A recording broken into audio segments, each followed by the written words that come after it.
পরীক্ষার হল থেকে সরাসরি রাজপথে, প্রশ্নপত্র নিয়ে অসন্তোষ, সময়সূচির চাপ, বৃষ্টি বন্যার মধ্যেও পরীক্ষা এবং শিক্ষামন্ত্রীর মন্তব্য সব মিলিয়ে জমে থাকা ক্ষোভই রূপ নিয়েছে দেশজুড়ে বিক্ষোভে। এই বিক্ষোভে নড়ে চড়ে বসে সরকারও। প্রধানমন্ত্রী খোদ শিক্ষামন্ত্রীকে ডেকে বৈঠক করেছেন। সেখান থেকে বেরিয়ে সোমবারের পরীক্ষা বাতিল করে নতুন করে নেয়ার কথা জানান শিক্ষামন্ত্রী। একই সঙ্গে তিনি সংসদে নিঃশর্তভাবে ক্ষমাও চেয়েছেন। তারপরও থামেনি আন্দোলনকারীরা। প্রশ্ন উঠেছে, কেন এত ক্ষুব্ধ পরীক্ষার্থীরা? শিক্ষা সংশ্লিষ্টদের মতে শুধু দুর্যোগপূর্ণ আবহাওয়ার পরীক্ষা বা শিক্ষামন্ত্রীর মন্তব্য নয়, ক্ষোভের পেছনে রয়েছে আরও কয়েকটি কারণ। এর মধ্যে অন্যতম, পরীক্ষার মাত্র ১.৫-২ মাস আগে সব বোর্ডে অভিন্ন প্রশ্নপত্র চালুর সিদ্ধান্ত।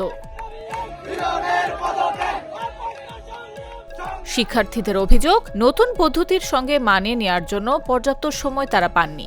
এর সঙ্গে পদার্থবিজ্ঞানের পরীক্ষায় ২০ নম্বরের ২টি ভুল প্রশ্ন, বাংলা ও আইসিটি বিষয়ের তুলনামূলক কঠিন প্রশ্নপত্র এবং রুটিনে কম বিরতিও তাদের উদ্বেগ আরও বাড়িয়েছে।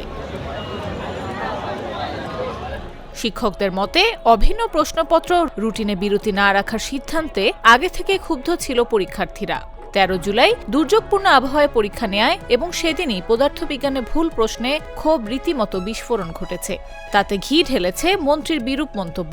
সব ক্ষোভের বহিঃপ্রকাশ ঘটেছে দুর্যোগের দিনে কেন্দ্রে যেতে ভোগান্তির চিত্র।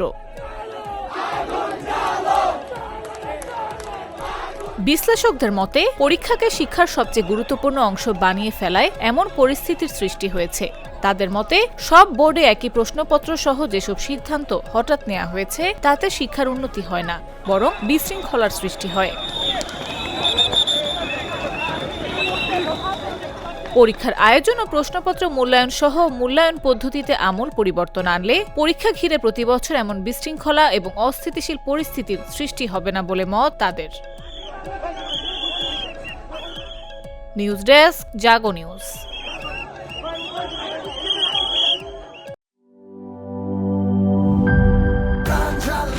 প্রাণ ঝালমুড়ি, এই ঝাঁজ সেই ঝাঁজ।